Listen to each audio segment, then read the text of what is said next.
Nagpakulo na ako ng tubig. Iba-blanch ko na yan o pakuluan ko muna tong 1.2 kilos na pork pata. At hanggang sa maglabas lang din yung impurities. Pagkatapos yan, tanggalin muna sa kawali at hugasan. At isit aside muna. Habang ginagawa ko yan mga kalasa, kung bago ka pa lang sa aking channel, welcome. At huwag kalimutan mag-subscribe at i-click ang bell button para sa mga notification. At kung dati ka pa, welcome back at i-follow mo na rin ako sa aking Facebook page Lasang Pilipina. At painit na ako ng mantika sa kawali at itutoast ko na o maggawa ako ng toasted garlic hanggang sa mag-brown lang. At pagkatapos yan, magkuha lang ako ng kaunti or para pang toppings natin mamaya.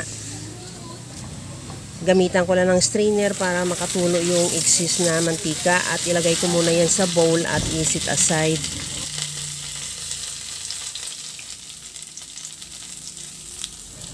Ilagay ko na rin yung sibuyas. 2 pirasong sibuyas yung hiniwa ko. Ihalo hanggang sa maluto o mag-translucent. At ilagay ko na rin yung kamatis. 3 pirasong kamatis yung hiniwa ko rin. At ihalo hanggang sa maluto yung kamatis, yung maglabas talaga yung kulay niya.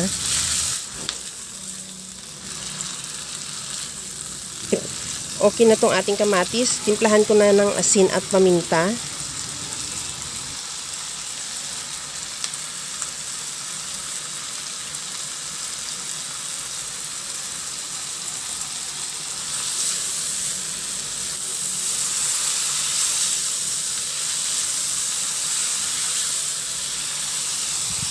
Ilagay ko na rin yung patang pinakuluan natin kanina na hinugasan ko na rin yan para walang nakadikit na impurities sa karni.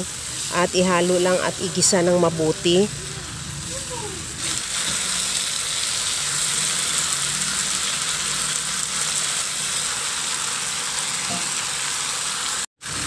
Ilagay ko na rin yung broth na pinakuluan natin kanina sa ating pata. Tinanggal ko lang din yung mga dumi o yung impurities. Takpan ko na yan hanggang sa kumulo at pahinaan na rin yung apoy at isimmer hanggang sa maglambot yung karni. At pag almost malambot na rin yung karni, isabay ko na palambutin din yung gabi. 1 pirasong gabi, medyo malaki lang. Hiniwa ko siya ng ganyan lang sa nakikita mo sa video. At takpan ko ulit yan hanggang sa maglambot na rin totally yung karni at yung gabi na rin. Sa puntong ito, okay na yung ating pata, malambot na rin at saka yung gabi. Maglagay na ako ng tamarind powder. At kunting halo lang hanggang sa matunaw lang din yung tamarind powder.